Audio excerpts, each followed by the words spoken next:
नमस्कार, आप देख रहे हैं आपकी बात छत्तीसगढ़। आपके साथ मैं हूं अभिलाष मिश्रा। छत्तीसगढ़ में कुल मिलाकर के आपको बता दें कि अब स्वास्थ्य कर्मचारियों की हड़ताल का सिलसिला शुरू हो गया है। भरी गर्मी में मरीज बेहाल हैं, लेकिन स्वास्थ्यकर्मी हड़ताल कर रहे हैं। उनकी 26 सूत्रीय मांगे हैं और अब ये कहा जा रहा है कि अस्पताल, एएनएम और भगवान भरोसे हो गए हैं। ऐसी गर्मी में जब बहुत सारी मौसमी बीमारियां होती हैं, उस वक्त कर्मचारियों का इस तरह से 3 दिन की सामूहिक छुट्टी लेकर हड़ताल पर चले जाना, ये बताता है कि इस मामले को प्रशासन और शासन ने गंभीरता से नहीं लिया था। हमें छत्तीसगढ़ के लोगों की जान की फिक्र है, इसलिए आज हम इस डिबेट के माध्यम से आपको दिखाने जा रहे हैं कि आखिर कितना कामकाज जो है प्रभावित हो रहा है अस्पतालों का, और ये क्या सिर्फ 3 दिन कई जिंदगियों पर भारी पड़ जाएंगे। इसी पर करेंगे आज आपकी बात।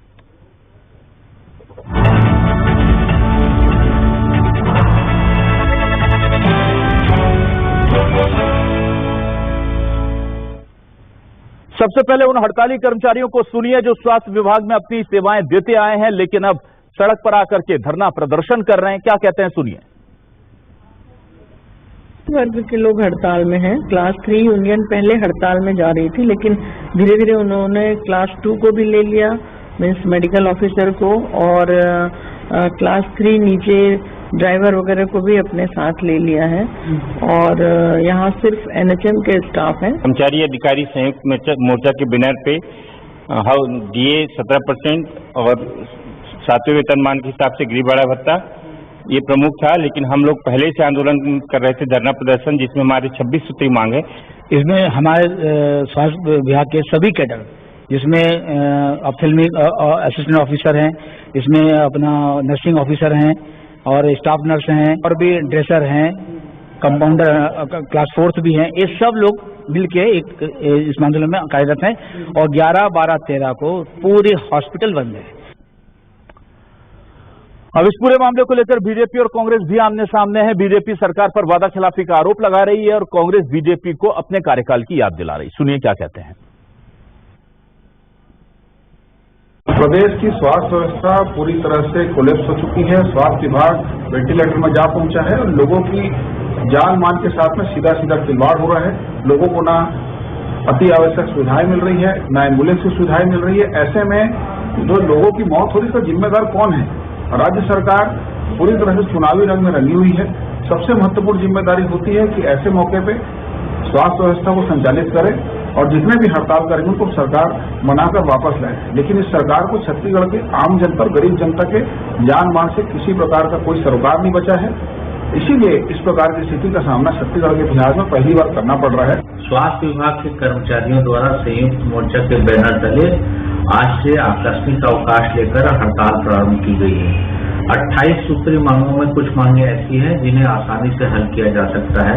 मुझे विश्वास है कि जब भी बातचीत शुरू होगी कर्मचारियों और स्वास्थ्य विभाग के अधिकारियों के बीच, तब इसमें बहुत सारी मांगों में आपसी सहमति बना ली जाएगी। भूपेश बघेल जी की सरकार ने लगातार कर्मचारियों के प्रति सहानुभूतिपूर्वक रवैया अपनाया है। उनकी बहुत सारी मांगे भी पूरी की गई हैं। जन घोषणा पत्र में जितनी मांगे हैं उनमें से ज्यादातर पूरी की जाएंगी, ऐसा मुझे विश्वास है। तो क्या है न्यूज 24 मध्य प्रदेश छत्तीसगढ़ के सवाल, आपको सवाल दिखाते हैं। हमारे सवाल देखिए। हमारे सवाल जो है, स्वास्थ्य कर्मचारियों की हड़ताल, भरी गर्मी में मरीज बेहाल, डॉक्टर, नर्स, टेक्नीशियन ने भी किया काम बंद। बीजेपी बोली कांग्रेस से हर कोई परेशान, कांग्रेस बोली बीजेपी का बस आरोप लगाना काम। छत्तीसगढ़ में हड़ताल पर अस्पताल कर्मी, सरकार ने अब तक कोई पहल क्यों नहीं की? सबसे बड़ा सवाल तो यही है कि सरकार ने अब तक कोई पहल क्यों नहीं की, ये सबसे बड़ा सवाल है। सीधे रुख करते हैं हम सबसे पहले धरना स्थल का। यहां पर सत्या राजपूत हमारे साथ मौजूद हैं और उनके साथ हड़ताली कर्मचारी जो हैं उनसे जानकारी बोलेंगे। सत्या, क्या आपको लगता है 3 दिन बिना डॉक्टर, कर्मचारी, नर्स और टेक्नीशियंस के अस्पताल में काम कैसे होगा? छत्तीसगढ़ की जनता को की जिंदगी की परवाह क्यों नहीं है हमारे साथियों को?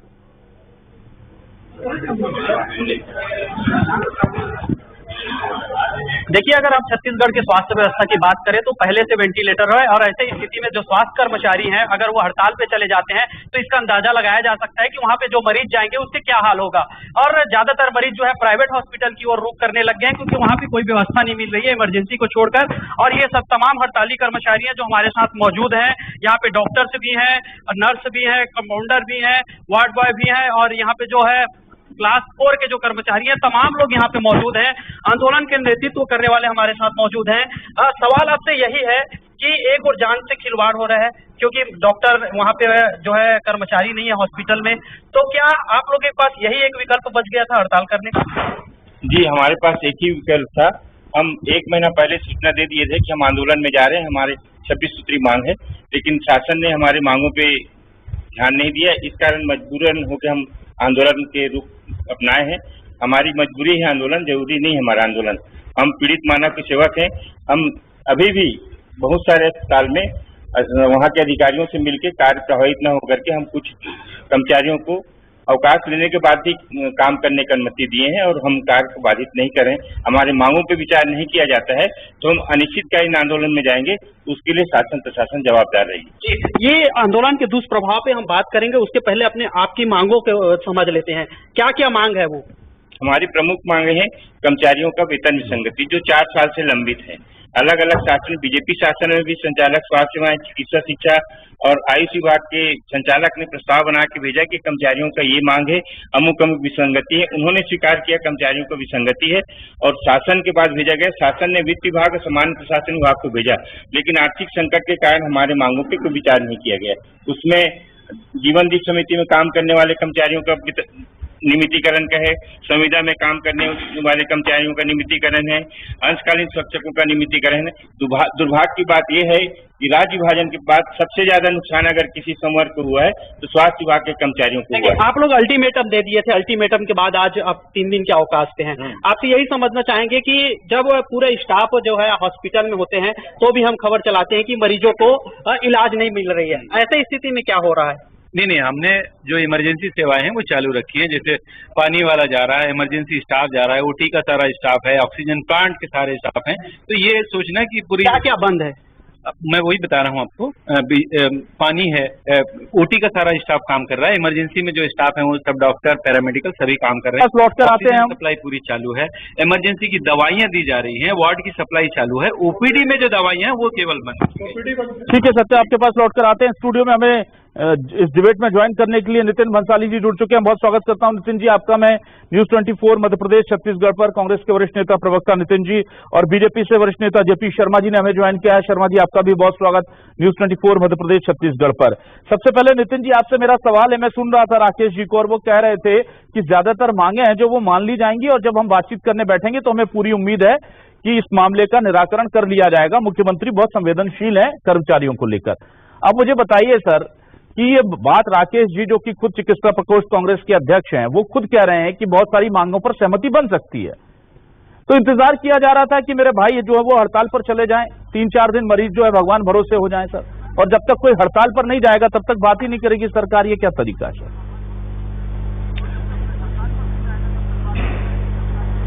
नहीं, ये बात बिल्कुल भी गलत है कि हम ये चाहें कि प्रदेश में लोगों को स्वास्थ्य सुविधाएं न मिले, ऐसा बिल्कुल भी नहीं है। जो ये 26 सूत्रीय मांगे थी, मेरे नॉलेज में तो 26 नहीं, बाद में 27 और 28 हो गई हैं। ये थोड़ा सा देखना पड़ेगा।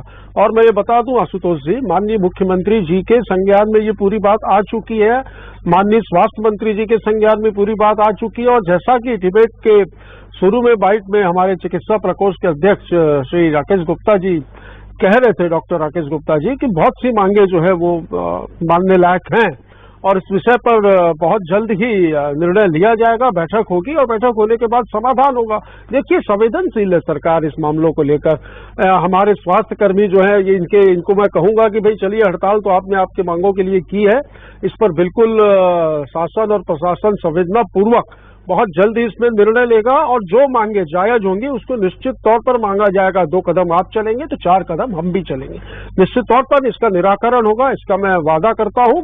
हाँ, पर चूंकि मामला स्वास्थ्य सेवाओं से जुड़ा है तो आप सभी से, जो हड़ताल कर्मी हमारे भाई, जो डॉक्टर, नर्स, चतुर्थ वर्गीय कर्मचारी जो है स्वास्थ्य विभाग, इन सभी को हाथ जोड़कर निवेदन है कि आप लोग हड़ताल अपनी वापस लीजिए। सरकार आप लोगों से बहुत जल्द बात करने को तैयार है। बैठकर इस विषय पर सारे जो भी आपकी मांगे, इस विषय पर चर्चा होगी और बिल्कुल सकारात्मक परिणाम निकलेगा, मुझे पूरी उम्मीद है। जेपी जी आप बताइए मुझे। शर्मा जी देखिए, जिस तरह से कर्मचारी कह रहे हैं कि हम लगातार अपनी मांगों को लेकर सरकार से बातचीत करने की कोशिश कर रहे हैं, वो हड़ताल पर चले गए हैं, देखिए, कोई और कर्मचारी हड़ताल पर बैठे तो सिर्फ कामकाज प्रभावित होता है, लेकिन स्वास्थ्यकर्मी जब हड़ताल पर बैठते हैं तो जिंदगियां प्रभावित होती हैं, परिवार प्रभावित होते हैं, प्रदेश प्रभावित होता है। ये बात सरकार शायद उतनी संवेदनशीलता से ले नहीं रही है इसे।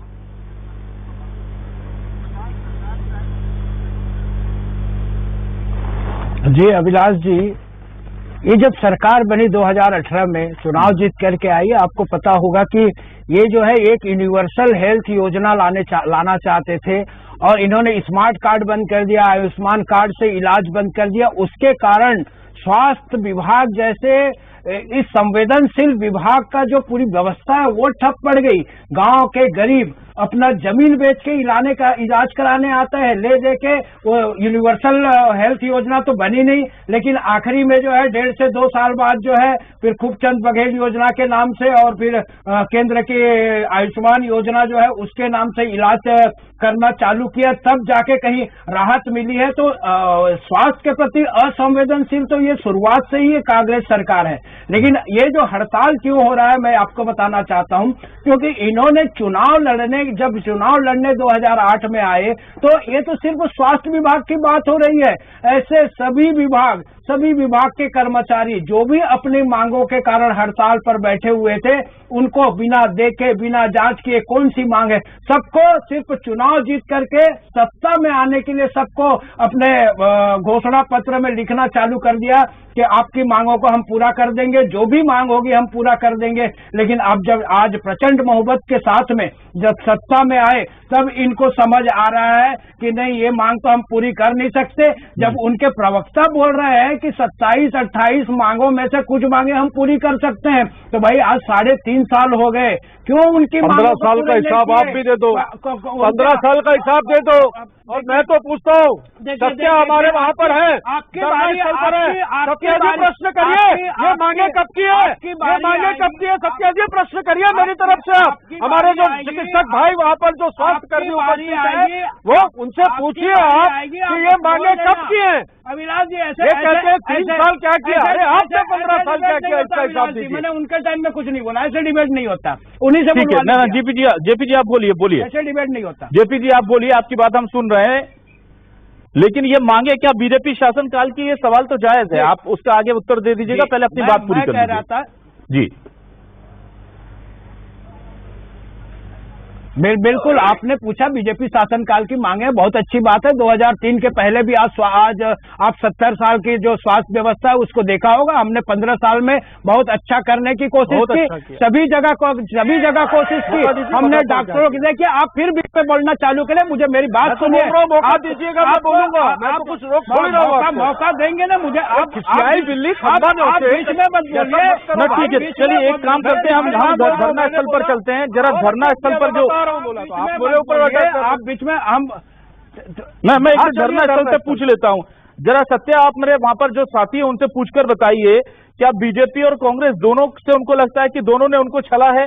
और मैं ये भी जानना चाहता हूं कि कांग्रेस से क्या बातचीत पहले नहीं की थी, जो अब कहा जा रहा है कि आप लौट आइए, हम बातचीत करने को तैयार हैं, पहले उन्होंने बातचीत की पेशकश नहीं की थी क्या सरकार से?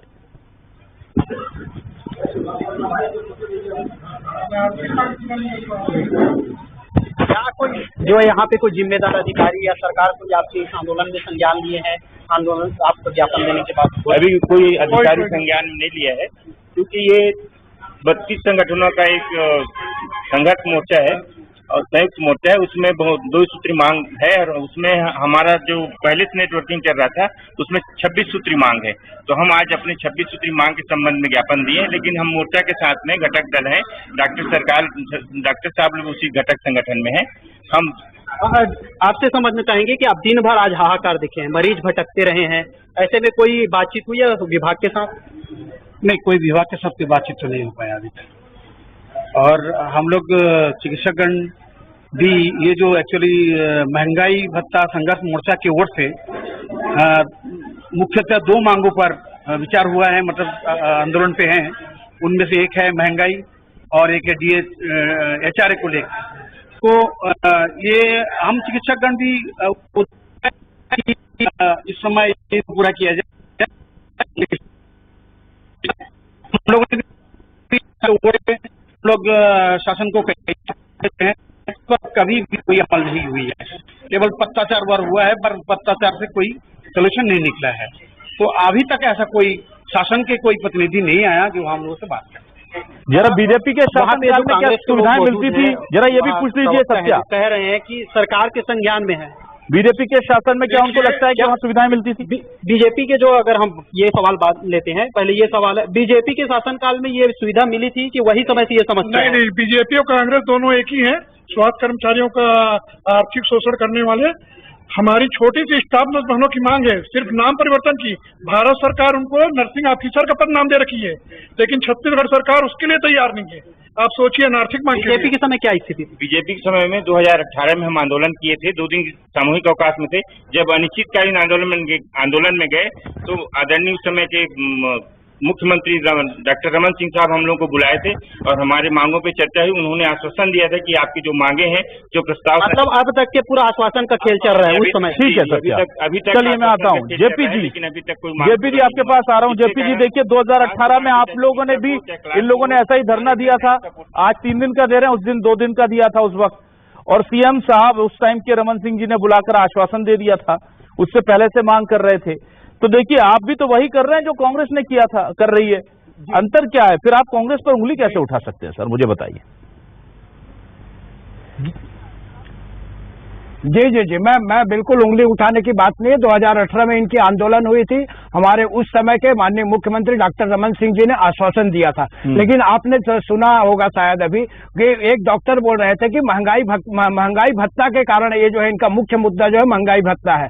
आपको मैं बता देना चाहता हूँ, केंद्र सरकार में हमारी भारतीय जनता पार्टी की सरकार ने केंद्रीय कर्मचारियों को 34% महंगाई भत्ता दिया है, लेकिन एक छत्तीसगढ़ की सरकार जो है अभी भी 17% महंगाई भत्ता दे रही है। वो उनकी मुख्य मांग है, उसको क्यों पूरा नहीं कर रहे हैं? जब इन्होंने इतने वादे करके और इतने घोषणा पत्र में उनकी मांगों को सुनने के लिए जब यहाँ आए हुए हैं और इस सरकार बना के आए, तो सबसे प्राथमिकता के साथ, क्योंकि स्वास्थ्य विभाग है, संवेदनशील विभाग है, और इस विभाग के जो मांग है उसको प्राथमिकता के साथ सुन करके जल्द से जल्द इस सरकार को पूरा करना चाहिए। लेकिन ये जो है, इनके पास पैसे है नहीं, इनके पास छत्तीसगढ़ में कोष है नहीं, न मुख्यमंत्री और स्वास्थ्य मंत्री के बीच कोई संवाद होता है, और मुख्यमंत्री वित्त विभाग के प्रमुख है, इधर स्वास्थ्य विभाग के जो नितिन जी आप बताइए क्या कहेंगे आप इन आरोपों पर? नितिन जी, और ये मांग पूरी होने वाली भी नहीं है, ये सिर्फ आश्वासन ही देंगे।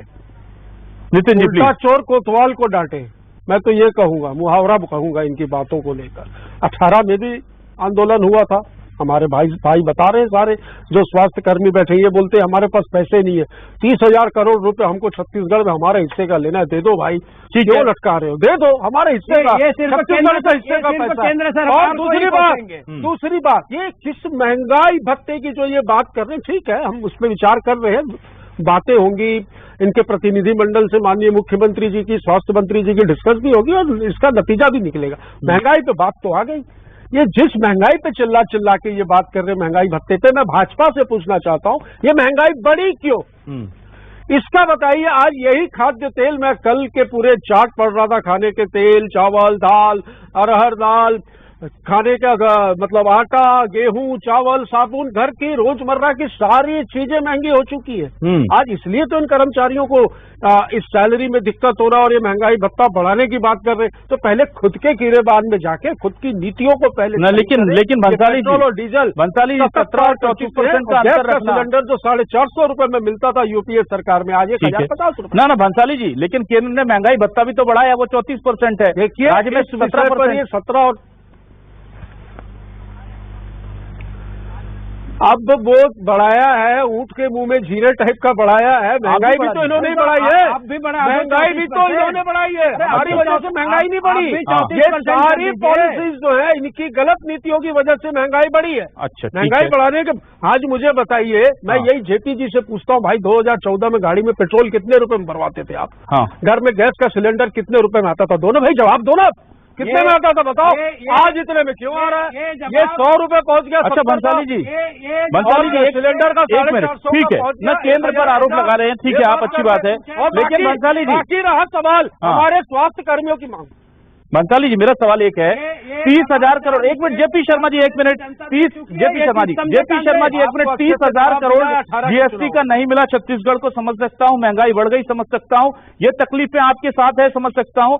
सर, नर्सिंग ऑफिसर का पद देने में राज्य सरकार के पैसे खर्च नहीं हो रहे, ना ही महंगाई का इससे कोई लेना देना है, ये केवल सम्मान की बात है। और अगर मेरे साथी कोरोना के काल में या जिंदगी अपनी दांव पर लगाकर मरीजों की सेवा करते हैं और थोड़ा सा सम्मान पाना चाहते हैं, तो इसमें बीजेपी या कांग्रेस को आपत्ति क्या है? और कांग्रेस सरकार इसमें कम से कम ये मांग अभी तुरंत पूरी कर दीजिए उनकी कि ठीक है, आपको बदनाम दिया हमने, जब केंद्र सरकार ने दिया तो आप क्यों नहीं देते उसे?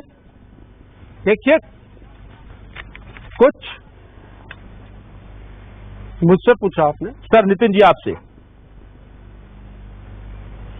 मुझसे पूछा क्या आपने? जी नितिन जी, आप ही से। जब कुछ नियुक्तियां कोरोना काल के समय हुई थी, मैं बता दूं आपको अभिलाष जी, हाँ, जब कुछ नियुक्तियां हुई थी वो एग्रीमेंट बेस पे ही हुई थी।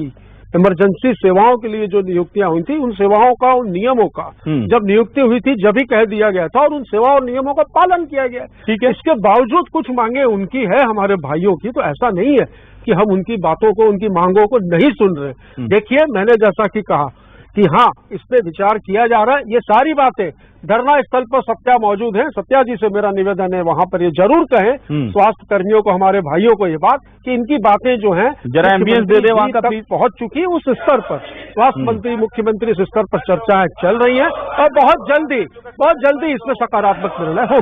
सत्या, एक बार जरा बात कर लीजिए, नितिन जी का जो आश्वासन है वो पहुंचाइए और बोलिए कि बहुत जल्दी बातचीत के लिए टेबल पर बुलाया जाएगा आपको। फिलहाल आप अगर लौट कर मरीजों की सेवा करने को तैयार हैं क्या? वेतनमान में सुधार किया जाए।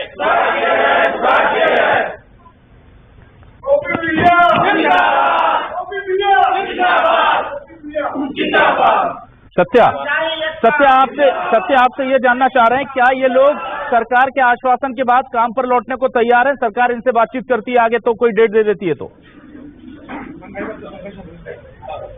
महंगाई भत्ता संघर्ष मोर्चा। सवाल ये उठाया जा रहा है, कांग्रेस बीजेपी एक दूसरे पर आरोप प्रत्यारोप तो लगा ही रहे हैं, आपसे ये कहा जा रहा है कि आप सरकार के आश्वासन पर क्या काम में वापस लौटेंगे? नहीं, ये जो आंदोलन हो रहा है संयुक्त मोर्चा के आह्वान पे हो रहा है, लेकिन उस संयुक्त मोर्चा में 2 सूत्री मांग के साथ साथ हम अपने सेपरेट स्वास्थ्य विभाग के कर्मचारियों के मांगों को भी हम ज्ञापन के रूप में पहले 1 महीना पहले से दिए हैं। मतलब आश्वासन में काम नहीं बनेगी और आगे क्या रहेगा आपका रणनीति? अगर हमारी मांगों पर शासन विचार नहीं किया करते हैं तो हम अनिश्चितकालीन आंदोलन में जाने के लिए बाध्य होंगे।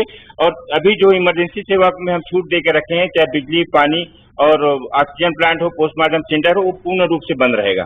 मतलब गरीब फिर पीछे जाएंगे, आपकी मांग है और सरकार सुन नहीं रही है, प्रभावित तो गरीब ही होंगे। हम अपने मांगों को लेके जनता के बीच में भी जाएंगे, लेकिन हमको विश्वास है कि हमारे मांगों को जब चुनाव के पहले घोषणा पत्र में जोड़ा गया था, उसमें तो हमको विश्वास हो गया था कि हमारी मांग को पूरा करेंगे। घोषणा पत्र में जोड़ा था? हम लोग पहले आदरणीय TS सिद्धेश्वर बाबा के पास गए थे, हमने अपने मांग पत्रों को दिया, उन्होंने आश्वासन किया और हमारी मांग को घोषणा पत्र में जोड़ा। हमको विश्वास है कि भूपेश सरकार। नितिन जी, आपके पास आ रहा हूँ। नितिन जी, देखिए, पहली चीज तो ये कि सिर्फ आश्वासन से काम नहीं चलेगा, और दूसरी चीज ये कि 1 महीने पहले ज्ञापन दिया था, अब आप कह रहे हैं कि कुछ मांगों को हम मान लेंगे, बहुत संवेदनशीलता से विचार करेंगे, तो 1 महीने से क्यों नहीं किया? सर, मुझे बताइए रीजन।